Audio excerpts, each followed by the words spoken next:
Jueves 23 de marzo, saludos señoras, señores, bienvenidos como cada mañana a este programa, a esta revista de prensa, a este recorrido que hacemos a diario por los titulares de los periódicos que se publican en Córdoba, en papel, Diario Córdoba, ABC, El Día, también como siempre, prensa digital. Como cada jueves nos acompaña en este paseo Alfonso Alba. Bienvenido, Alfonso. Muchas gracias. Director, como saben, del diario digital Cordópolis. Bueno, hoy hay bastante variedad en las portadas, aunque se quite más recurrente, como suele pasar. Vamos con este primer vistazo. El diario Córdoba ha escogido un tema propio para la apertura. Ya les presentaron el anuario económico del grupo de prensa ibérica, del diario Córdoba, y extraen este titular: Córdoba tardará 1 o 2 años en recuperar la renta anterior al COVID. Es una de las conclusiones de Gabriel Pérez Alcalá, el rector de la Loyola, que fue quien se encargó, la Loyola, de este anuario. También habla de la corredera. Urbanismo comienza el lunes la rehabilitación urgente de la corredera. Ahora hablamos de esta rehabilitación urgente, bueno, que es más bien un lavado de cara que una rehabilitación. Hay aquí algún término que habría que aclarar. Y habla, por ejemplo, en la portada de que los regantes apremian a la Confederación para obras en el Genil Cabra. Aseguran que el Cordovilla, el Barça de Cordovilla, es una charca llena de barro y que están pidiendo acceder al agua. Que, bueno, aparte de que hay poca, lo poco que hay, pues es prácticamente lodo. El diario ABC ha escogido para la apertura un tema de ámbito nacional, la dimisión de la directora de la Guardia Civil, de María Gámez, que renuncia tras ser imputado su marido por corrupción. Tendrá que dar una vuelta a este asunto porque, lógicamente, a los políticos les cuesta mucho dimitir. En este caso, a la directora de la Guardia Civil, cuando ha presentado la dimisión o la renuncia, es porque sospechará que esto irá algo más allá. Muchas veces saben que la presunción de inocencia acaba cuando hay certeza por parte del imputado o su entorno de que va a ir más allá. Foto también en la parte inferior del periódico para los regantes de Genil Cabra que se plantan, dice, ante los incumplimientos del Gobierno. Centenares de agricultores se manifiestan junto al embalse Cordovilla exigiendo soluciones urgentes a la falta de agua para poder regar, y con 2 obras estatales de 5 millones adjudicadas sin empezar. Pues exigían al Gobierno que llueva, supongo, porque no sé cuál es la otra opción que tiene el Gobierno ante la falta de lluvia, porque, como siempre decimos, por muchos pantanos, muchas balsas de agua que hagan, si no hay agua, da igual que la almacenes de río arriba, que río en medio, que río abajo. Al final, el agua es la que es y no creo que haya más agua por hacer más pantanos. En fin, cada uno, evidentemente, mira al cielo según lo va interesando. El diario El Día también habla de la corredera en su portada. No tenemos la portada del diario El Día, pero se lo cuento yo. También el ayuntamiento que acomete la rehabilitación de la corredera, con una foto, en este caso de Juan Ayala, sobre las pintadas, actos vandálicos de la corredera. Y también habla de que la aldea de Morente se rebela contra las fotovoltaicas. Hay varios proyectos que afectan a 619 hectáreas, eso se mide en campos de fútbol, por ahí lo han medido a ellos. 800 campos de fútbol creo que son los que afectan, 840 campos de fútbol, que es una unidad de medida, como saben, y están los vecinos en contra de esta instalación. También foto en el diario El Día y para María Gámez, para la directora o ya exdirectora de la Guardia Civil, y también para el Centro de Salud de Alcolea, que ha sido adjudicado con un plazo de ejecución de apenas 10 meses.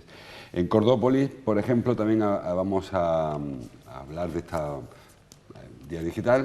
El COVID le agravó una enfermedad que desconocía tener y perdió sus 2 pulmones. Esta es la historia de José, un caso de... No sé si...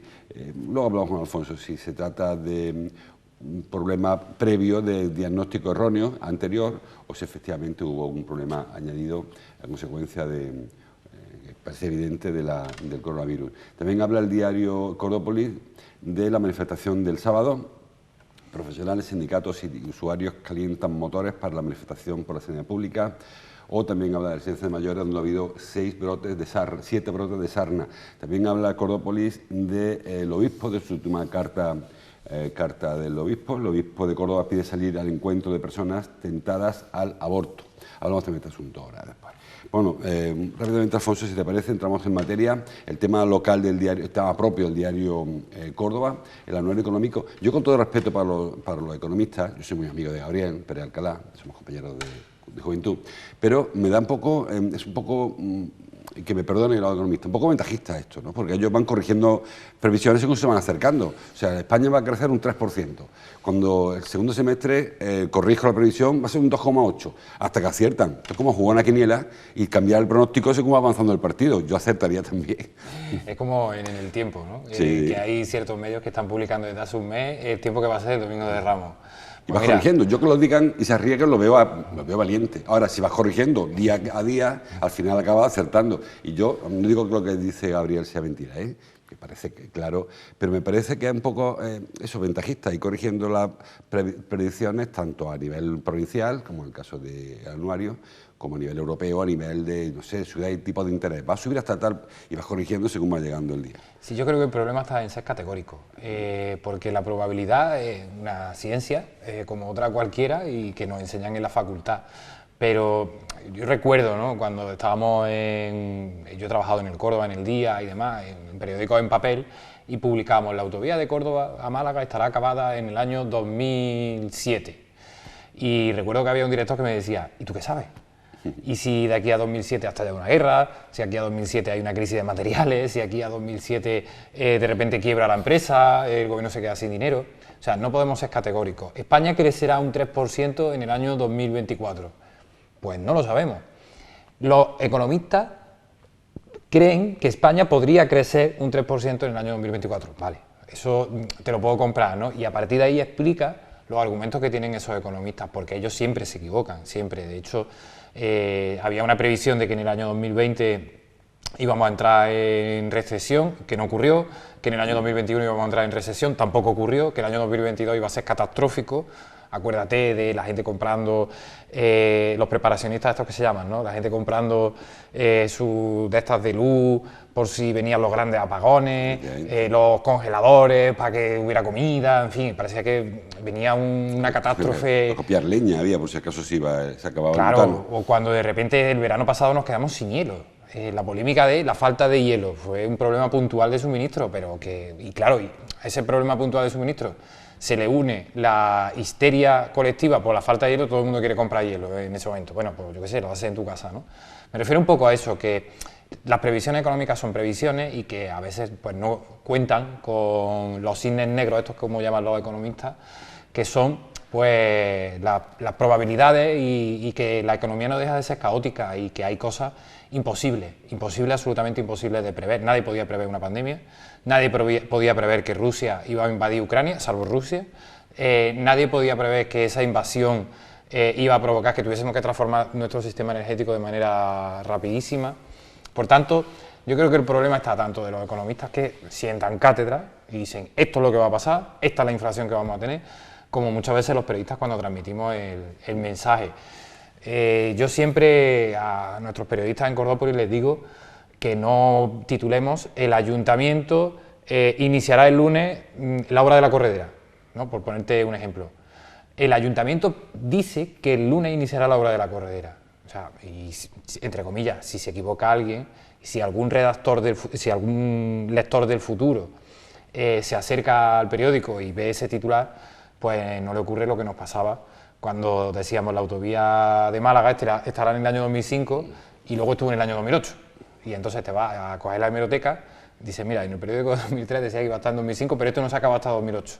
O sea, ¿y quién queda mal al final? Pues queda mal el periodista. En cualquier caso, el tema de las previsiones o predicciones, tanto en materia, sobre todo en materia económica, en materia laboral también, creo que están para romperlas. Es decir, yo entiendo que cuando un político de la institución que sea, un representante o un cargo político, lea que el paro en España en el 2026 llegará al 3%.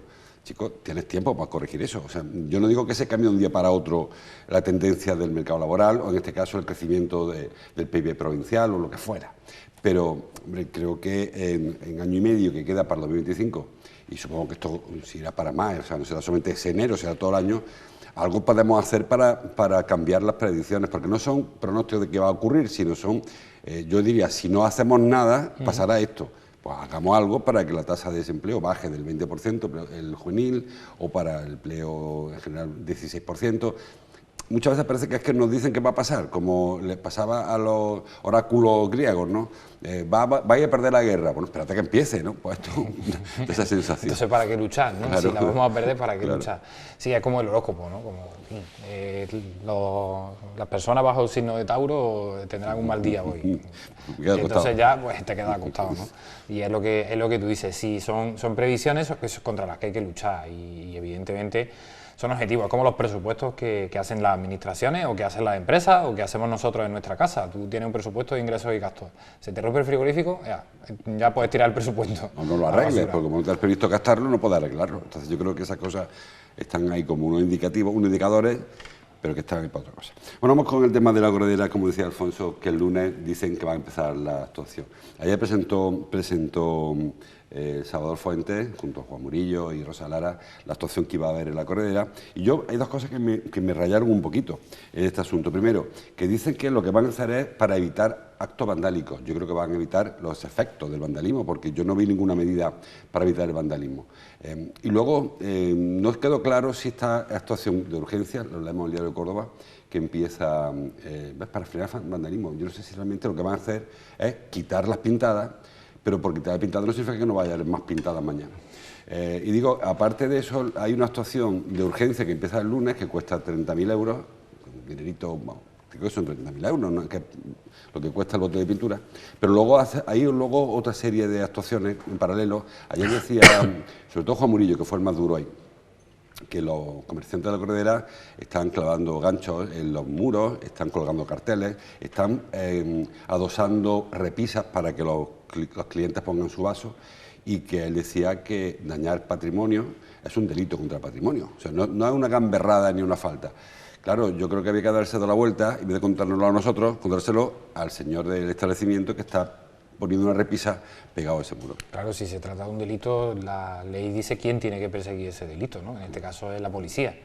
O sea, y bueno, creo que la corredera es una plaza que desde la gran reforma de Juan Cuenca apenas se ha invertido en ella. De hecho, hubo cosas que solo puedes hablar con el propio Juan Cuenca, que no se acabaron de ejecutar bien, hubo remates que todavía había que perfeccionar, y determinadas medidas que ha pasado el tiempo y que bueno, que la plaza necesita un enorme arreglo, ¿no? Yo qué sé, el cubo este que hay en medio, tan chulo, nadie sabe para qué sirve ese cubo, que nadie sabe, que es que si tú bajas esa escalerita, debajo tienes la plaza hueca, donde antes había una escuela taller de arqueología y ahora aquello está allí abandonado y no sé, yo la última vez que entré había bastantes telarañas. Pero el resto de la plaza ofrece una sensación de decadencia que no tiene absolutamente nada que ver con ese lugar emblemático de Córdoba. Lo de las pintadas, pues como tú bien dices, luchar contra las pintadas creo que se lucha de otra forma. No sé si hay cámaras en la corredera y si se persigue a las personas que pintan, no sé si los propios vecinos pueden denunciar y no sé si efectivamente se les sanciona a los que han dejado la plaza pues de esta forma. Creo que muchas veces es tan fácil porque ahí lo que hay son firmas, principalmente lo que estamos viendo en estas fotos, ¿no? Pues, ¿quién ha firmado esto? Sí. No sé si recuerda al famoso Cane que dejó Córdoba llena de pintadas, que salía hasta en el periódico.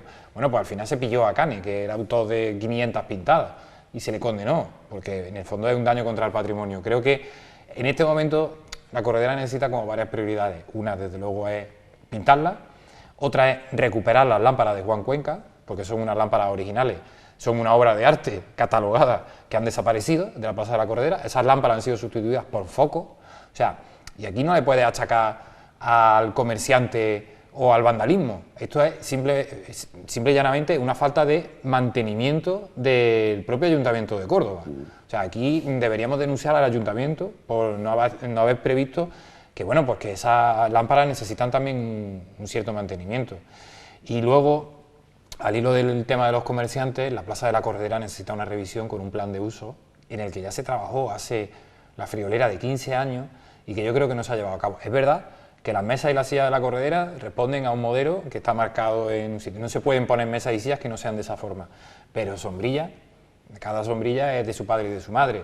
el material que utilizan los hosteleros, cada material es de su padre y de su madre, necesita un plan de usos para que le diga al hostelero, oye, no puedes colgar, como tú dices, ¿no? Te tienes que dar la vuelta y explicárselo, no puedes colgar con un gancho una barrita para que aquí se apoyen tus parroquianos. Pero lo que vamos a hacer es arbitrar esta medida, ¿vale? Y esta medida sirve para este bar, para este, para el siguiente y para el otro y para el demás para allá, ¿no? Y creo que es lo que le falta a la plaza, que no se ha hecho. Estamos entrando ya prácticamente en abril, al mandato le queda un mes y medio y a mí, sinceramente, me parece que esto no deja de ser un planteamiento bastante electoralista. Ayer fue curioso porque estaba Juan Murillo explicando los daños que se producen en los soportales y estaba detrás de él un camarero, quitando la cadena con la que sujeta las mesas al pilar del soportal, ¿no? O sea que está claro, no iba a decir que sean los culpables ellos, ¿eh? Lo que se va a hacer a partir del lunes, según dice el Ayuntamiento, es pintar. Hasta ahora la Corredera tiene un estucado de calfina, que es muy difícil de ese material eliminar las pintadas, y van a cambiarlo por una pintura más fácil, más plástica, que asemeja, según dicen ellos, que he hecho unas pruebas, asemeja el aspecto del estucado, pero sí que se lava con un poquito de jabón, se quita la pintada, un poco exagerado, se quita la pintada más fácil, que de otra manera que requiere un proceso más complejo, explicó ayer Rosalara. En cuanto a las lámparas, asegura que ya ha encontrado una empresa que el problema, decía ayer la arquitecta de la gerencia, es que la luz que va dentro de la lámpara de Juan Cuenca no servía, porque estuvo un tiempo funcionando y sirvió. Bueno, pues resulta que hubo que cambiarla, un tema de eficiencia energética. Han encontrado una empresa que fabrica las bombillas, pero no le garantiza que el suministro sea periódico, y eso es obligatorio para cualquier contrato municipal, y lo ha paralizado. Lo más curioso de todo es que dijo que las 78 lámparas se han pedido 3 o 4, dijo, creo. Bueno, yo creo que eso no debe ser así, un ayuntamiento no puede perder 3 o 4 lámparas. Recuerda que lo que nos contaron en su día fue que se iban a caer porque las sujeciones del techo eran muy inestables y hubo que cambiar, poner unos foquitos halógenos allí, que parece que yo otra cosa, parece la fachada de otro edificio, y según parece se han perdido algunas lámparas. Se cayó una se cayó y se cayó cerca de una niña. Claro, ¿la culpa de quién es? La culpa no es de Juan Cuenca, la culpa yo creo que es del ayuntamiento, insisto, por lo de la falta de mantenimiento. Puso el taco ahí. El resto que se han perdido, pues en fin, esto también tiene mucho que ver con el caos que se vive en el área de infraestructura del Ayuntamiento de Córdoba, y alguien tiene que responder, ¿no? No sé, a mí se me pierde la llave de mi casa y tengo que reponerla, Esto no sé. No es la llave, esto vale un dinero lo que se ha puesto ahí. O sea, que se haya perdido, pues hay algún tipo de responsabilidad por alguien, o por ejemplo, alguien que trabaja en el comercio, no le cuadra la caja y tiene que responder ante el dinero que no le cuadra la caja, o el inventario en un supermercado. Si de repente desaparecen 3 cajas de bebida, el responsable siempre va a ser alguien, la administración pública tiene que ocurrir igual. Es más costoso con una caja de bebida. Estas son obras hechas ex profeso para la plaza, un diseño exclusivo de Juan Cuenca, que es el mismo diseño que tienen los postes grandes. Él hizo ahí su diseño y vamos, no es como el que pierde un foquito. Esto hubo que retirarlo, hubo que llevarlo a algún sitio, hubo que darle registro de entrada donde fuera, el almacén con el número que fuera, y ahora parece que hay algunas que no aparecen. Bueno, pues el lunes, según dijo ayer Fuentes, dijo Rosalara, comienza el pintado de la plaza, que consiste en retirar la pintura y facilitar la limpieza cuando venga el siguiente acto vandálico, porque se prevé, como decía Alfonso, si no hay presencia policial disuasoria al menos, o un sereno, que no sé, o cámara de vigilancia, o algún acto, no sé, lo que hay que hacer, pero pintando la fachada no evitas que vuelvan a pintarla. Sí, así. Una más cosa, es que hay los periódicos. Hay un par de informaciones sobre el tren. Por ejemplo, publica hoy el Diario de Córdoba que Irio multiplica las ventas de billetes para la primavera. Saben que el día 31 comienza a funcionar el Irio, la primera compañía low cost privada. La primera low cost, porque la otra privada, la otra pública, perdón, no funciona todavía, así que low cost es la primera y multiplica su venta de billetes. Bueno, parece evidente que eso iba a hacer. Incluso ya hay una campaña de Renfe, también ha abaratado sus precios bastante. Sí, pero curiosamente a partir de que llegue Irio. Claro, sí, ese día, hasta el día de antes no hacía falta. Yo esta semana he viajado a Madrid y te garantizo que los precios no son todavía baratos. Y de hecho hay dificultades para cambiar determinados billetes, como no ocurrió ayer. Pero sí, la llegada de Irio además se espera, curiosamente, es que no debería ser así, ¿no? Porque Renfe se trata de una empresa pública y lo que al final parece que está haciendo es intentar sacar una rentabilidad, porque sí, se tiene que sostenerse como empresa y tal, pero a costa del ciudadano. En este caso, es verdad que Irillo va a ser la primera compañía, detrás venía, o a la misma fecha iba a venir Wigo y también Hablo, pero tanto Wigo como Hablo están teniendo un problema de suministro de trenes, porque se encargaron unos trenes a, creo que fue Talgo y Alstom, no recuerdo las empresas, una de ellas era francesa, y tardaron en llegar los trenes, bueno, han tardado en llegar los encargos por el tema de la pandemia, crisis de suministro, en fin, este cuello de botella en el que nos enfrentamos. Irillo empieza el día 31, Hablo ha anunciado que para el mes de junio ya está también en Córdoba, Renfe está abaratando ya sus precios habituales y creo que Wigo llegará en 2024. Cuando todo esto ocurra nos pasará como en la línea que actualmente están explotando las low cost, que es Madrid-Barcelona. Por un lado, ha aumentado creo que en un 48% el número de viajeros, que es una barbaridad, y por otro lado creo que se han abaratado los viajes en torno al 37-38% con lo que costaba antes. Creo que es lógico, ¿no? Si de repente viajar a Madrid es más barato, pues vamos a viajar más a Madrid en AVE que de otra manera, porque es que es innegable que coger un tren en el centro de Córdoba y que te dejen en el centro de Madrid muchísimo mejor que optar por un avión o por supuesto por el coche, ¿no? por el vehículo. Y las primeras ofertas de Irillo creo que rondaban, si tenía suerte y había viajes que tenían que ser a primera hora de la mañana, a última hora de la noche, rondaban los 17,5 euros o 18 euros por viaje. O sea que por 36 euros, si tenías suerte, podías conseguir una ida y vuelta a Madrid. Son unos precios que no he visto en la vida. Y de hecho los precios de Renfe, para la Semana Santa incluso, que nosotros estuvimos viendo en su momento, eran la ida y la vuelta creo que por 70 y algo euros, unos precios absolutamente desconocidos para los cordobeses, que últimamente estamos pagando por una ida y vuelta a 120, 130, incluso 200 euros, he visto yo algunos billetes. Eso te da la pista de que si los billetes se pueden vender a 70 euros, lo que antes estaba haciendo era ganar dinero a costa del transporte público, algo que no tiene sentido. Hoy publica Diario Coro precisamente que la Junta de Andalucía publica, ¿dónde lo he leído? La Junta dice que los buses lanzaderas solo serían rentables en Hornachuelos y en Fuentepalmera, se refiere a la proximidad o a la cercanía de la Vega de Guadalquivir. Yo creo que buscar rentabilidad en el transporte público es un oxímoron. No tiene sentido que tú digas voy a hacer transporte público para garantizar la movilidad y tal, y ahora si no es rentable no lo pongo. Claro, evidentemente un autobús que salga de Hornachuelos a, bueno, dice que es rentable, el del Pedro Abao, el del Carpio. Bueno, si nos cuesta dinero, se puede asumir ese coste. Me parece que ahora intentar que sea rentable, que la Junta esté reclamando al Gobierno central que mantenga un servicio público obligatorio, y ahora la parte que le corresponde a ellos, que es el consorcio, que lleve autobuses de su pueblo a la estación, ahí como no es rentable no lo pongo. No me parece que sea esa la postura más coherente. Hombre, a nadie se le olvide que Aucosa no es rentable. Para que Aucosa fuese rentable, el billete que tendría que pagar un cordobés por subirse al autobús, en vez de 1,25 € esta hora, o 1,10, creo que estarían en torno a los 3 euros. 1,30 vale el billete individual. 1,30. Pues creo que para la rentabilidad creo que estaría en torno a los 3 euros. Aucosa sobrevive gracias a las aportaciones que año a año hace el ayuntamiento. O sea, del ayuntamiento salen unas transferencias de capital de 2, 3, 4, en ocasiones 6 millones de euros, que van directamente a jugar el déficit en el que incurre Aucosa, pues porque hay algunas líneas que son deficitarias. Pero porque sea deficitario llevar el autobús hasta el Hospital de los Morales, por ejemplo, que muchas veces ves que a los Morales, a fin de línea, llega nadie o una persona, no va a quitar el autobús a los Morales, porque se trata de un servicio público. Precisamente ese servicio público puede ser que luego financien otras líneas que están muy dotadas, pero bueno, aquí es donde hay que alcanzar el equilibrio, ¿no? Entre que, bueno, vamos a buscar la eficiencia de la empresa, pero también vamos a cubrir las necesidades que tiene la ciudad. No creo que sea muy rentable llevar el autobús a Villarrubia, por ejemplo. Tampoco creo que sea muy rentable llevar el autobús a Fuenteovejuna, pero se lleva. ¿Y cuántos viajeros hay desde Fuenteovejuna hasta Córdoba? Pero al final hay un chofer, pues claro, porque es necesario. ¿Es rentable abrir un centro de salud en Belmé? Pues no, porque tiene que llevar los médicos y demás. ¿Pero por qué se lleva? Pues porque es una necesidad de la ciudadanía, que para eso están las administraciones, ¿no?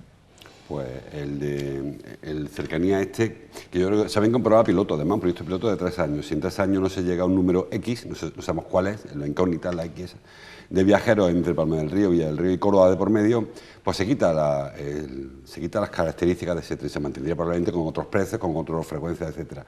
Claro, si ni siquiera se facilita que los vecinos de Rachuelo, ya que no lo ponen en estación, vayan en autobús, o los del Carpio o los de Villafranca vayan en autobús hasta la estación, difícilmente se conseguirá que esa X, que no sabemos cuál es, repito, qué parámetro va a marcar el gobierno que toque dentro de 3 años, decidir si se mantiene o no, pues igual dicen, mira que aquí no, la gente no se sube, así que se acaba con este proyecto. Sí, sí, no, desde luego es un poco... Yo creo que de hecho ha habido mucha prisa a la hora de abrirlo porque se ha abierto sin las cosas que había previstas, ¿no? Sin los autobuses lanzaderas y además sin las estaciones de Almodóvar y de Montoro habilitadas, ¿no?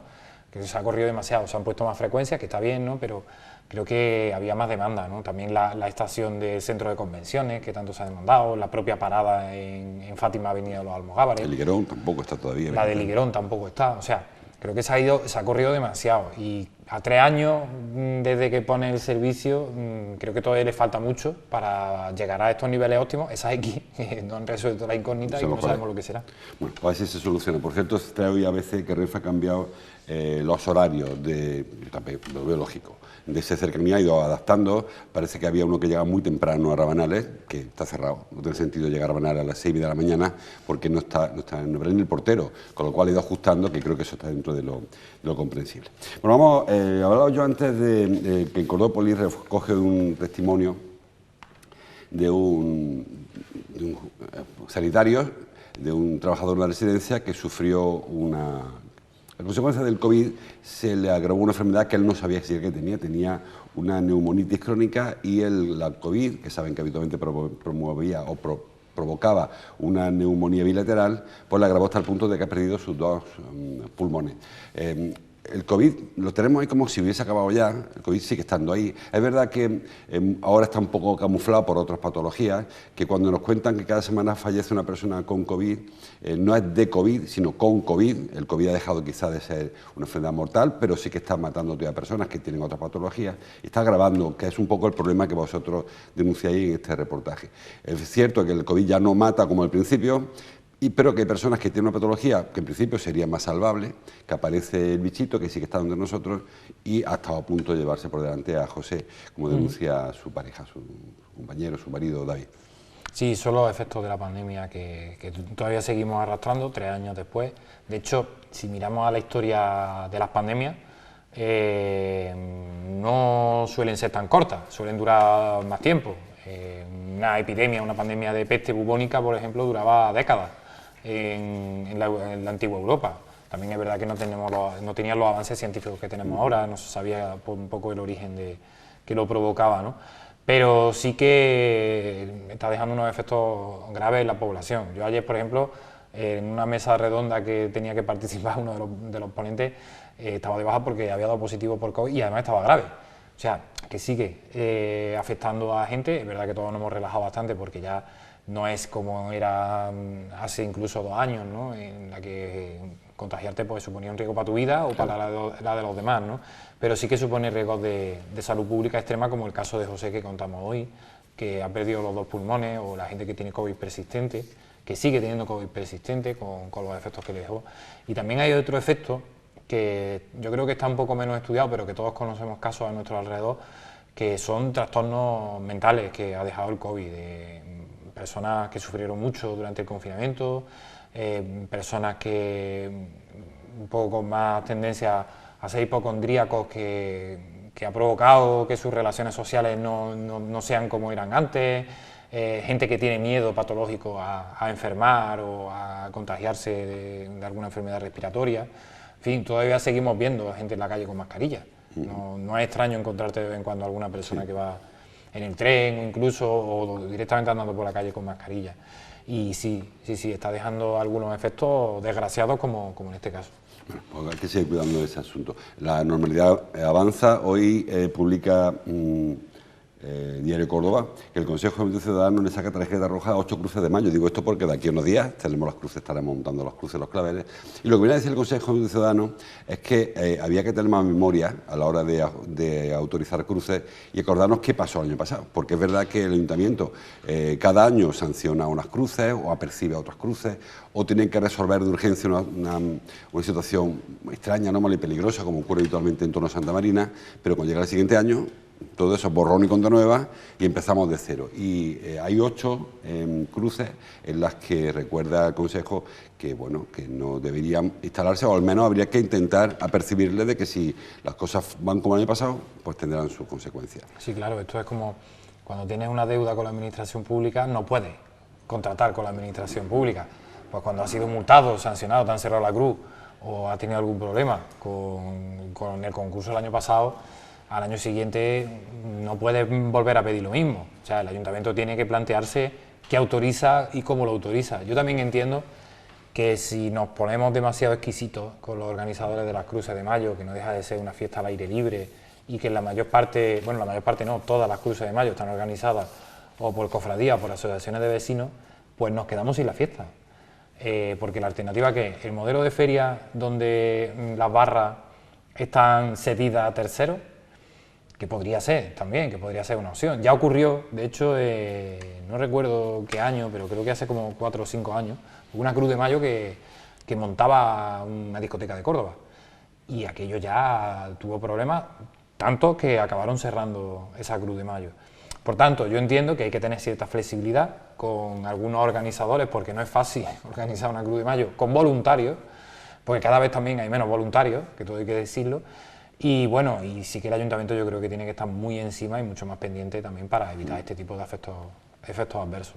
Decía el Consejo que también había que intentar devolver cruces a barrios, que no sea todo el mundo intentando montar la cruz en el centro histórico y comercial de Córdoba, porque además la Cruz de Mayo no ha sido siempre como ahora, es un reclamo meramente comercial o económico. Antiguamente yo recuerdo cruces de mayo sin barra, aunque a alguien le resulte inverosímil ahora, pero la Cruz del Pozanco se montaba sin barra, o la de Huerto se montaba sin barra, los vecinos, las vecinas salían con sus ciudadanías y ponían un radiocassette y estaban allí echando las noches de mayo al fresquito, pero no había nadie que pudiera tomar cerveza allí porque no había barra, ¿no? Ahora no se concibe, ahora es justo al contrario. Lo de la cruz es algo, bueno, testimonial, se pincha allí un palo y se acabó, se trata de vender. Y creo que eso sí que había que tener más cuidado, porque además hay una afectación al resto de establecimientos que todo el año están trabajando. Hay un par de días, sobre todo el sábado de cruces, en los que Córdoba se queda de siesta, está todo el mundo en los establecimientos estos, y habría que exigirles, pues eso, el respeto a la norma, a la higiene, a los horarios, bueno, a lo que no se hace durante ese día. Otra alternativa es que sean los propios comerciantes hosteleros que se asocien en un lugar determinado para montar una cruz de mayo. Al fin y al cabo tienes tu terraza, tienes la cruz, que es un lugar bonito, tranquilo, y es como siempre, pero con flores y con una cruz de mayo decorada. Adornar la corredera con su cruz de mayo pincha en medio, o sea, Nicolás.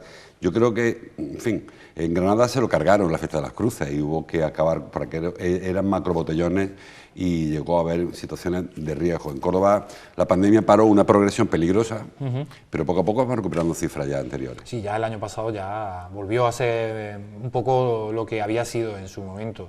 Pero sí, hay determinadas cruces que, no sé, en el Bailío, una enorme aglomeración de gente. También, bueno, claro, son los nuevos usos de las nuevas juventudes, ¿no?